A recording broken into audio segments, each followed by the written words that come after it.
Good day, and I love you. Welcome to the Daily Dose, your daily dose of well-being for Friday, June 22nd, 2018.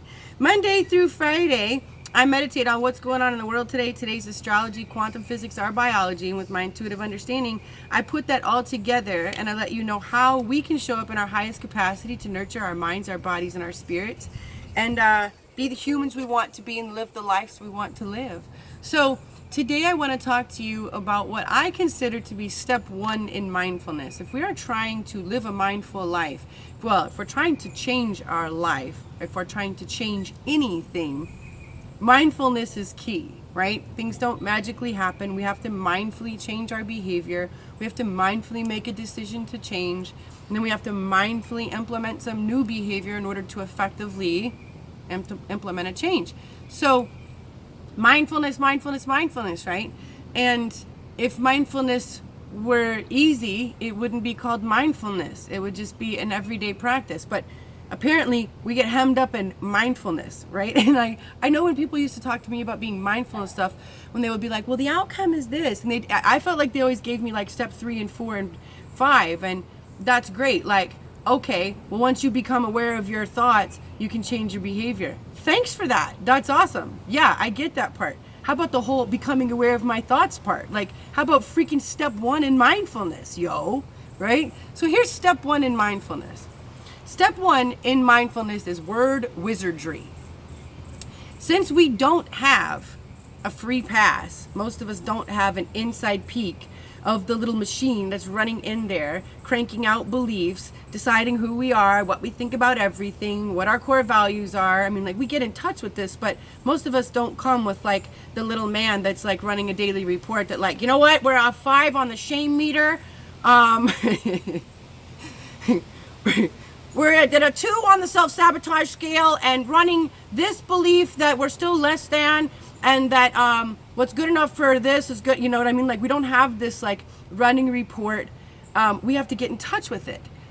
And since we don't get the inside window, we can create a window of understanding and of, what am I trying to say? Of seeing, by becoming aware of our words, by becoming aware of what comes out of our mouth.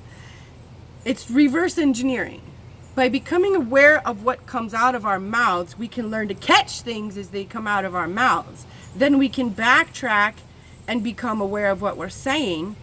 And then we can become aware of what we're thinking that is creating what we're about, what we're thinking, what we're about to say, and then thus the words that are coming out of our mouth.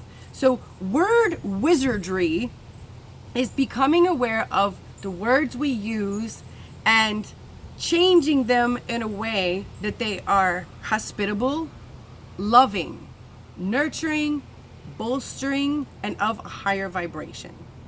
Now, each and every day, we say things that lower our vibration and sabotage our shine without realizing it. I'm going to give you some simple examples, and you're going to be able to apply this like that. I approach a situation. Someone asks me, you good? And I say, yeah, I've never had a problem. I've never had a problem with this. There's no problem here. I could say, yes, I'm good. All is well. I'm filled with solutions. Thank you. They both mean the same thing in the way that the person I'm talking to is going to get the same understanding from both of these responses. And yet, there is a very different resonant value with each of those statements. If we can think about our words and our statements with a value, there's a resonant value, okay? Now, understanding that the universe, God, higher power, all that is, creation, source, doesn't hear contractions and non and don't and all those things. So if I'm saying there is no problem, the resonant value of that sentence, the big word that's kicking up is problem. The word I'm broadcasting really loudly to the universe about this situation is problem. The resonant value of the statement is problematic, if you will. Even though I'm saying I don't have a problem, I'm talking about a problem. It's a different vibration. Whereas if I say, I'm filled with solutions, I'm so filled with possibility. Anyone around me, including God, the universe, hears solution, solution, solution. Yo, Heather's down there slanging solutions. Let's give her some more. Let's give her some more of what she's slanging. Let's show up. Because we are met just like that with when our words come out of our mouth, even before that, our thoughts. But again, we're gonna backtrack a little bit so we can get control of the words coming out of our mouth. So I talked the other day about waking up and feeding the bank of love versus the bank of fear. This is all the same kind of stuff. So I can wake up in the morning with some junk in my throat, and I can decide that I'm sick and my throat is sick and I'm ill, or I can decide that I have some junk in my throat and that, wow, that's cool. Thanks for the indicator. I'm healing. This is a beautiful beacon of healing for me to show up in a mindful capacity, administer some more love, nurture myself a little more, and maybe not yell at others and heal my throat. Yay! Wonderful, I'm healing. And then I really am immediately healing versus death sentencing myself saying I'm sick. So we can choose more favorable ways to express ourselves, each and every day. If you want to wake up and let's say you have, I'm trying to think of things I hear people say all the time. I know, like, there's a lot of people that have backs that need love. Their lower backs need love. They have tight lower backs that need more love and flexibility. So they say things like, well, I wish I could do that, but I have this tight lower back. Or I wish I could do that, but my back, blah, blah, blah, blah. Or my back has always been, it's one more problem after another with my back. Imagine if your back's listening to you. Your back's probably like, screw you, I'll show you. You want to see a constant problem? I'll give you a constant problem. Literally and figuratively. So if we said things like, oh, that activity looks wonderful. As each day I'm filled with opportunity and solutions of healing, I look forward to doing that. Or I know that's in my future. Okay? It's technically still saying the same thing. I'm not really saying I think I can do it right now. But I'm not death sentencing myself saying my back is doomed. It's all doomed. I'm never going to be able to do that. I'm saying, and it's the truth. It is the truth. Each and every day we are met with solutions. Each and every day we're greeted with new information. It's up to us what we want to do with it. So you can't say, you really cannot say that you never can do something. Those are like triple, quadruple negatives.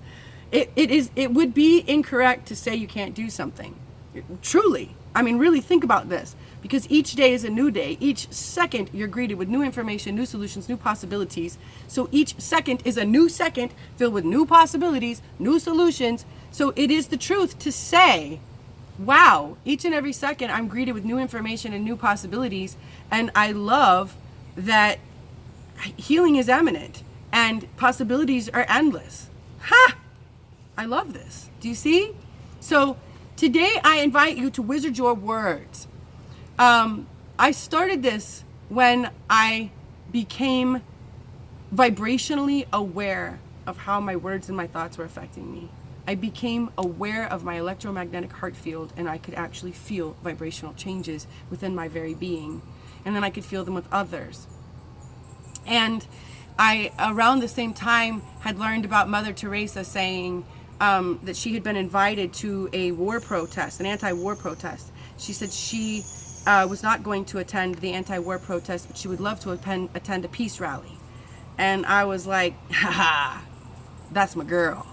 That's what it's all about. And even as I say that, my hair stands up and my electromagnetic heart field swells with love and possibility and opportunity.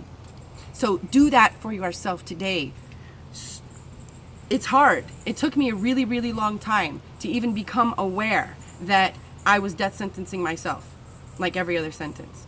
So just for today, start with trying to think about what you say and wizard those words in a more favorable way. Our card for today is, if I can get it out here, what's this say? When I'm in alignment with the love of the universe, peace cannot be disrupted. Can I have an amen? How's that for synchronicity and validation? Thanks so much for joining me today. If you'd like for me to take a look at what's going on in your life and help you create some more solutions, meet your goals, create the life of your desires, go to www.thechieftess.com and purchase a connection consultation, and we'll be rolling together. I love you so much. Thanks for joining me today.